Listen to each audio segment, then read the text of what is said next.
peta referensi gitu. Salah satu jenis peta referensi itu adalah peta topografi.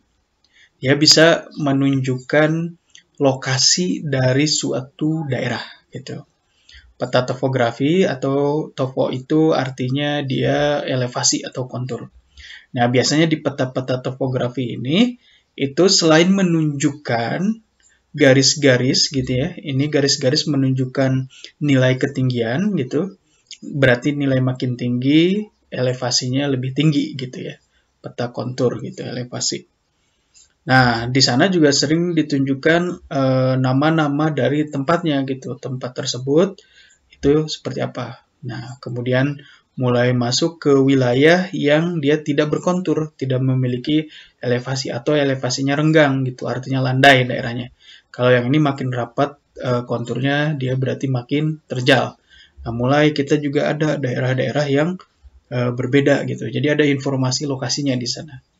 Pada lokasi yang seperti apa, kontur yang seperti apa, berseberangan dengan lokasi yang mana saja. Jadi peta referensi ini banyak digunakan sebagai acuan informasi lokasinya gitu. Jadi realitas dari geografis. Tentu ini peta referensi ini sering digunakan untuk peta tata guna lahan gitu ya, atau tata ruang gitu ya, kalau untuk suatu local government gitu. Atau mungkin untuk peta dari militer atau perdagangan kalau pemerintah pusat. Jadi informasi lokasi-lokasi gitu dari peta topografi ini tentu sangat diperlukan gitu ya, sangat penting sekali menjadi dasar, jadi sebuah base map. Kemudian reference map yang lain contohnya dari sebuah foto udara gitu. Nah, foto udara memperlihatkan sebuah Palm Island gitu. Di sini kita tahu lokasinya ada di pantai, kemudian terdiri dari bangunan-bangunan yang seperti apa, lokasi-lokasinya gitu ya, bagaimana. Jadi ini peta-peta referensi gitu, menunjukkan realitas geografisnya. Oh, ternyata bentuknya seperti ini, lokasinya dari perkotaan, bagaimana garis pantai, dan lain-lain seperti itu. Thematic map berarti memiliki tema tertentu.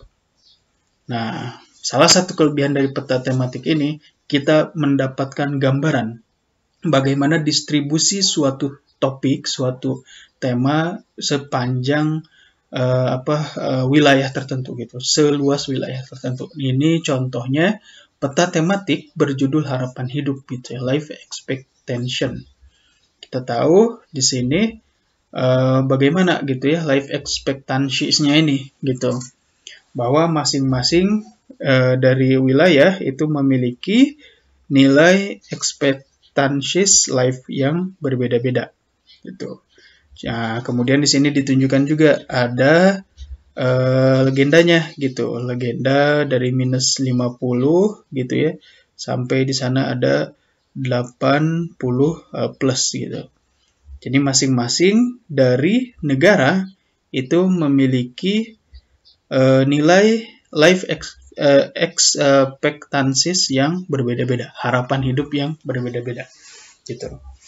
Jadi ini salah satu fungsi dari peta tematik, kita bisa mendapatkan gambaran gitu ya, data-data, distribusi gitu, fenomena geografis berdasarkan tema tertentu seluas wilayah yang kita jadikan studi gitu ya.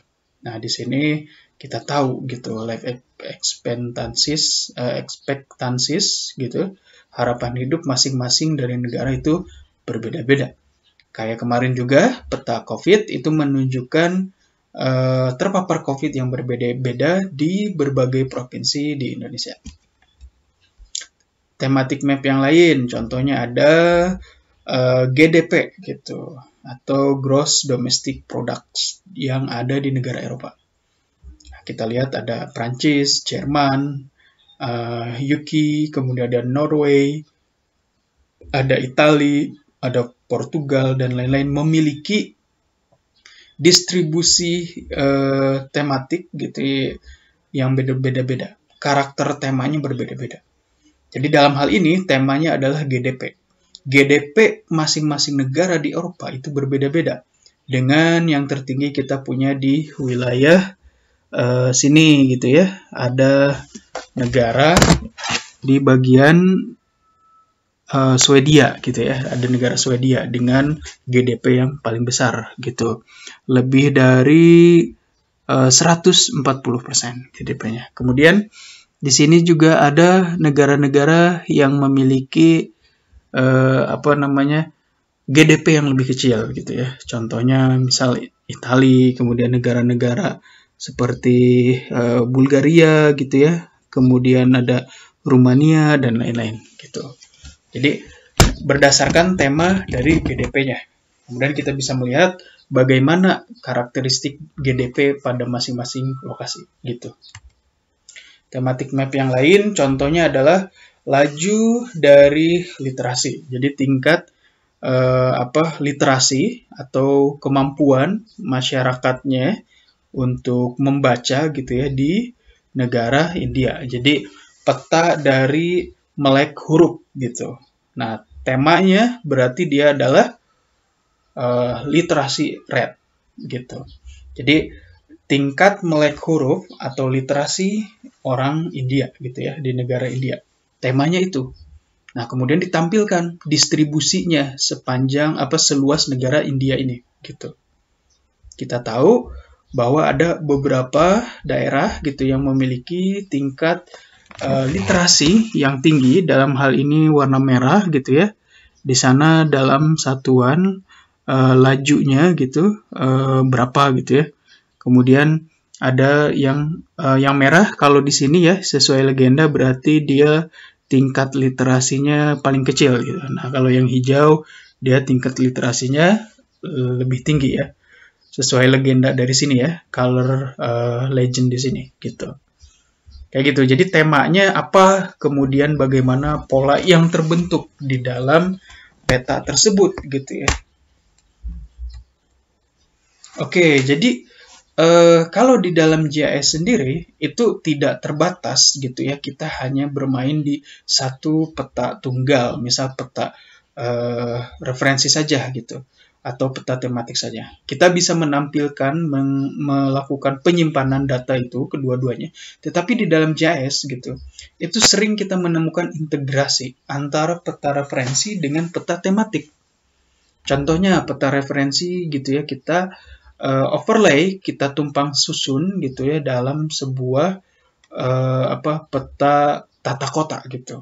Jadi di sana ada peta elevasi gitu, peta kontur kita sebagai sebuah reference maps gitu. Kemudian kita memiliki peta pembagian lahan, parcels di sini. Kemudian ada peta customers gitu. Jadi para pelanggan gitu. Kemudian kita punya peta tata guna lahan gitu. Temanya tata guna lahan, temanya pembagian lahan, temanya pelanggan, customers. Kemudian kita punya peta reference map, sebuah peta elevasi gitu, menunjukkan lokasi gitu, peta kontur, topografi.